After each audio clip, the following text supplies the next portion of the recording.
Ba-ba-da-da! Wait, that wasn't a G lick. What was that?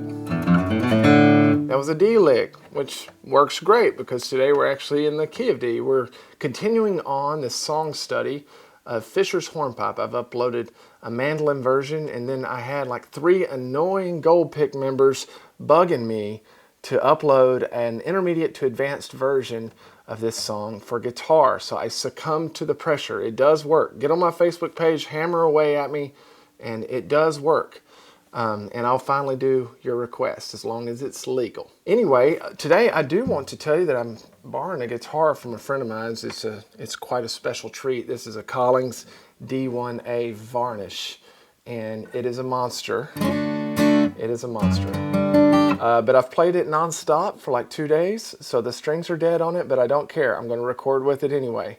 But if it sounds good to you, just imagine how it would have sounded with new strings on it.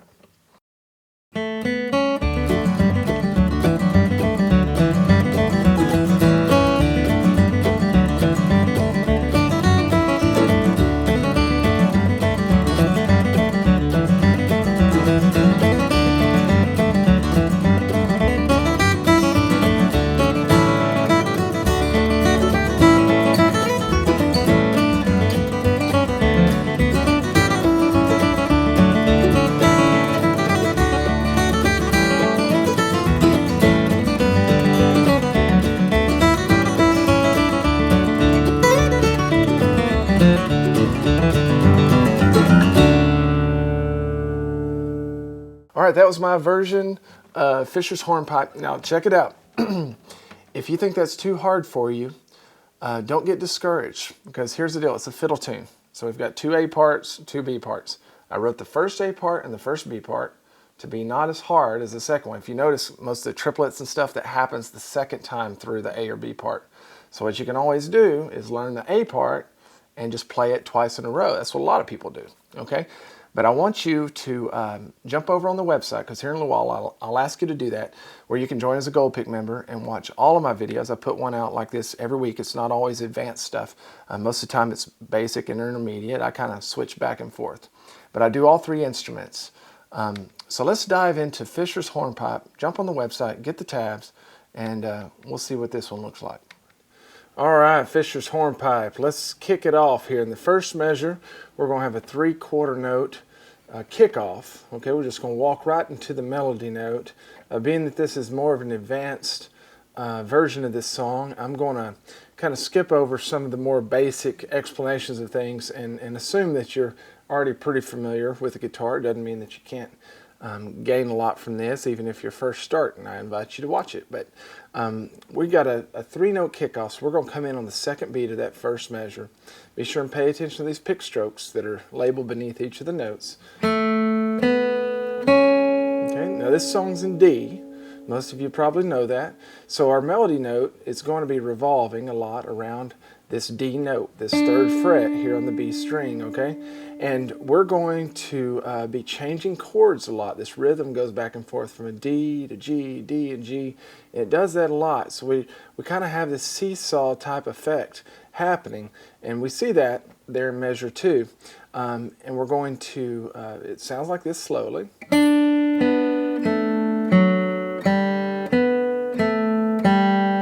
Now, I would recommend that you keep your middle finger down on this 3rd fret through the first half of the measure. So listen to that. See what I'm doing there? I'm creating some sustain. If you lift it off, it'll sound kind of choppy. Okay, we don't want to do that. And then when we get to the second half of this measure, we can release everything. Okay? Now, the reason why I use my 4th fret a lot for the B note, okay, obviously we have our open B string here, so we could play this. And that would sound okay too. But I like using my 3rd or 4th fret there, because I do want to keep this D note ringing out on the B string. Okay, so I'm able to keep that and get that note as well. Okay, measure 3 sounds like this.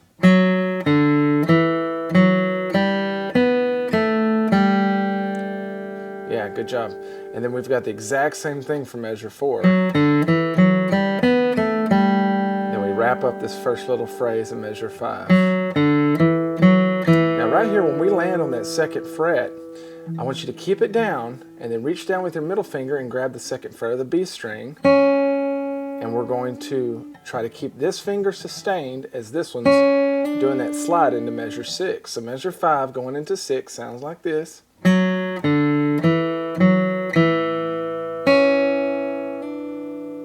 And then once I do the slide, I can release my index finger. See how that works? So we're wanting to keep some sustain going through almost every part of the song. We've already seen all that. Measure 7, we've already seen this measure. But now we're going to wrap up this very first A part there in measure 8. It sounds like this.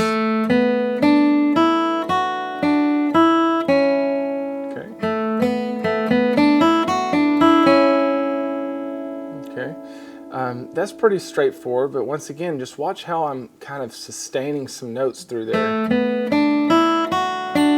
I'll leave my index finger down, and then I've left my ring down too, or my middle. So that whenever I end this first A part there in measure 9, I've still got these two fingers down, creating this D chord. I don't want to hear this. There's nothing there except that one D note. So starting measure 8. Hear how pretty that is to have all of that there. Now the second A part, we start seeing a lot of triplets. And I kind of did this on purpose because I wanted to give you kind of a more basic A part to wrap your brains around. And then if you wanted to expand from there, you could play some of these triplets. So essentially the second A part and the second B part I wrote more difficult than the first A and the first B. If the second parts are too difficult for you, all these triplets, then I want you can just play the first A part over and over again. You can just, once you get to measure 9, just go back to measure 2 and repeat it again. But leading into the second A part, we have this first triplet, and it's going to kind of follow the form of what we're going to use for a lot of our triplets, being that we're going to use some hammer-ons. You see it in the last beat of measure 9. We're going to start on the second fret of the G string, we're going to pick a downstroke, and then hammer on to the 4th fret. Okay? Now we've got to be quick with our left hand. Our right hand's actually not having to move really fast, it's our left hand. Hammer, and then an upstroke on that second fret. Triplet. So that measure 9 sounds like this if you were to count it out loud. Ready, go. 1 and 2 and 3 and triplet. Triplet. Good. Then in measure 10, we're going to go back into that another A part, as I mentioned, and it follows the same pattern. But we're going to start putting some more triplets and then eventually string some triplets together. Yeah, let's take a look at that, the second A part.